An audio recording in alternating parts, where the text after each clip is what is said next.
musical theatre royalty now, and we know Marisha Wallace for Waitress, Dreamgirls and Guys and Dolls, and of course her time in Celebrity Big Brother House.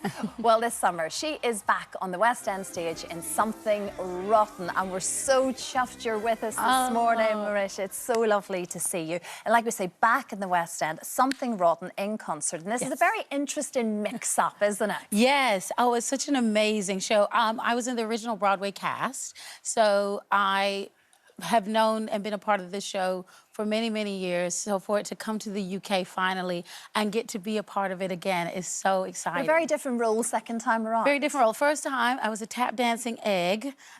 You see, and Absolutely. I popped out of the egg, and I would say, proof. "Here I am," and I would say, "And I am telling you, I'm not gonna be an omelet, no, no, no," and that was my part. But now I get to play the wife. I'm playing B bottom, and my husband is Jason Manford, so it's amazing. But it's very funny. I mean, this has been a huge hit in Broadway. Oh, it was such a hit on Broadway. We went to the Tony Awards and everything, and we just had like super fans. RuPaul came and saw it many times. Todrick Hall came and saw it many times.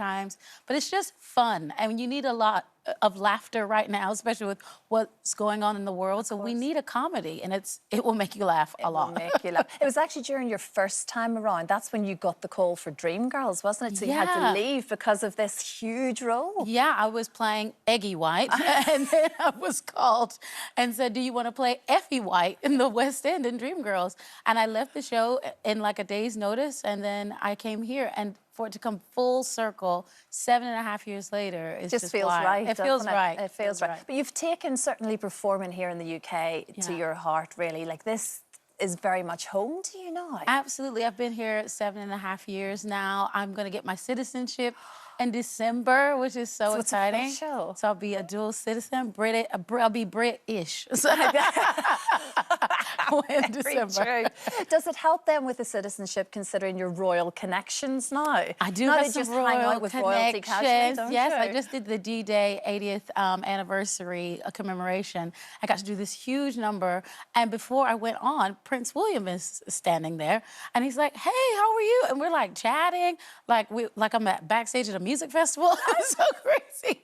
I go on, I do the number, and then I come off and I'm panting. I'm like, and I look up and I was like, "Oh, it's the King and Queen. Hi." All I could do was say, "Hey, y'all." I couldn't even give royal protocol because I was just so shocked that they were standing there. But they were so kind and so nice, and it was just really great to have that very human moment with them. That was so cool. Yeah. And getting the royal seal of approval, and really. They loved it. Yes. Yeah. What else amazing. could you ask for? But away from the stage, you've been writing your own music now for a number of years, but it's all coming together now. It's all coming together. New music out right now. I just released my song "Cry Baby" that I wrote with Jonathan Cornby. It's an earworm. It will get stuck in your head, but it's all about being with a partner who is emotionally available and who's not afraid to show you their emotions. And so I wrote this song about 3 years ago. My former manager passed away this year, and he was the one who told me to write. And so I have been writing, and I'm releasing these songs now because he was like, "You have to release your songs." So and your dad was a songwriter as well. My dad was a songwriter, and I was always in me, but I was too scared to bring it out. And so now I'm like, I'm gonna release these songs, and Cry Baby's done so well so far, and we just released it, so we want to see where it goes next. So everybody listen to it and tell me if you like it. But it must be wonderful just to be doing your own thing. You know, in musical theatre, obviously you're part of an ensemble, and everyone knows the songs, but to create something as a performer must feel very different. It feels amazing, and I'm doing my solo show as myself, as Marisha Wallace, in March at the Adelphi. Yes. And I get to do everything. When I get to play myself, I get to do the costumes, the set list, the whole thing. I get to create, the whole atmosphere. So I really am enjoying getting back to myself. Exactly. To get back to, like you say, that's next year. There'll be a few big names, I guess, a few guest surprises. surprises A lot of big guest surprises coming up. Lots of belting, lots of looks. Oh, how fabulous! But that's you. That's why we love to come see you perform, because it's a show, isn't it? You want the whole experience. Show. Yeah, exactly. Well, we had a little part of that in Big Brother, of course. Yeah. What are your memories now? You've had plenty of time to reflect. Yeah. Did you enjoy it? Was it worth it? Because it's a very intense show to do. It's so intense. I came here the morning that I left Big Brother, I was here. So to be back here again, months later after everything, it was the most incredible experience of my life. I think it shined a light on what I was already doing and on the theater community that doesn't really always get the credit that it deserves. Of course. Well, you heard about your Olivier nomination In the house. I watched that moment. Crazy.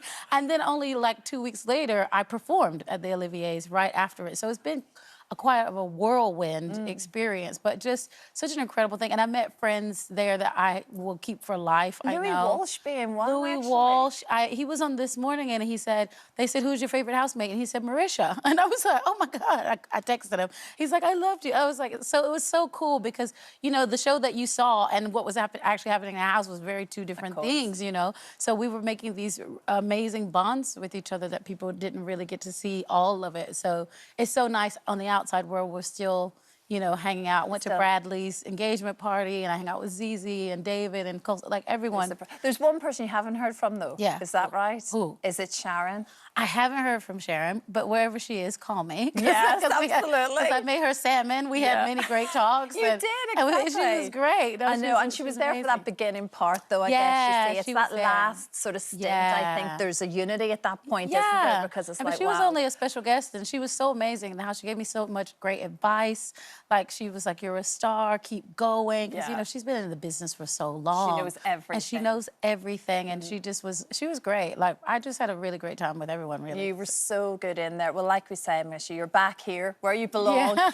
Something Rotten in concerts, 5th and 6th of August. Yes. At Theatre Royal, Drury Lane. And, of course, a solo show next year. It's all happening. New music and out. Cry Baby, come on. Cry Baby, absolutely. Bring it on. Thank you so much. So good to see you this Thank you so morning. much.